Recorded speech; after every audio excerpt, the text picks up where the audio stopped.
Hello and welcome. Today we're diving into nephritic syndrome, a kidney disorder characterized by inflammation and damage to the glomeruli, the tiny filters in your kidneys. We'll explore what causes it, how it affects the body, how it's diagnosed, and what can be done about it.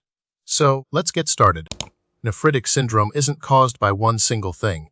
Instead, it arises from a variety of underlying conditions that trigger inflammation in the glomeruli. These can include infections like post-streptococcal glomerulonephritis that can happen after a strep throat infection. Autoimmune diseases like lupus and IgA are also common culprits. Other potential causes are vasculitis and, in rare cases, certain medications. Let's break down what happens in nephritic syndrome. The primary issue is inflammation and damage to the glomeruli.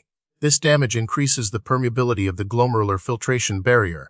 This leads to red blood cells and protein leaking into the urine, hematuria and proteinuria. In addition to decreased glomerular filtration rate, the decreased GFR results in fluid retention and subsequently hypertension and edema.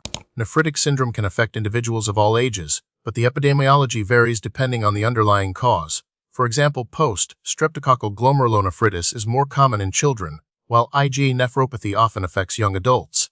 Overall, the incidence of nephritic syndrome is relatively low, but it's important to be aware of it, especially when considering risk factors like recent infections or family history of kidney disease. The signs and symptoms of nephritic syndrome can vary in severity but commonly include hematuria or blood in the urine, which may cause the urine to appear tea-colored or reddish.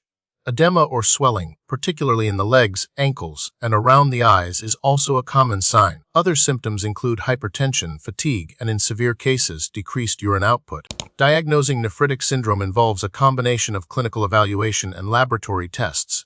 A urinalysis is crucial for detecting hematuria and proteinuria. Blood tests assess kidney function, including measuring serum creatinine, BUN, estimated glomerular filtration rate, or a GFR. In many cases, a kidney biopsy is necessary to confirm the diagnosis and determine the specific underlying cause of the glomerular damage. This helps guide appropriate treatment. While we don't categorize nephritic syndrome into rigid types, the classification often depends on the underlying etiology such as post-infectious, autoimmune, or idiopathic causes. For instance, IgA nephropathy is a specific type characterized by deposits of IgA antibodies in the glomeruli, and lupus nephritis stems from systemic lupus erythematosus. Proper identification of the cause is vital for targeted treatment. Treatment for nephritic syndrome focuses on managing symptoms and addressing the underlying cause. Medications might include diuretics to reduce fluid retention and hypertension, antihypertensives to control blood pressure, and corticosteroids or immunosuppressants to reduce inflammation in autoimmune-related cases. Dietary management, including limiting salt and fluid intake, is also essential. In severe cases, dialysis may be necessary to support kidney function. Prevention of nephritic syndrome largely depends on the underlying cause. Prompt treatment of infections, such as strep throat, can help prevent post-streptococcal glomerulonephritis. For individuals with autoimmune diseases, careful management and adherence to prescribed medications are crucial. Regular checkups and monitoring of kidney function are also important, especially for those with risk factors.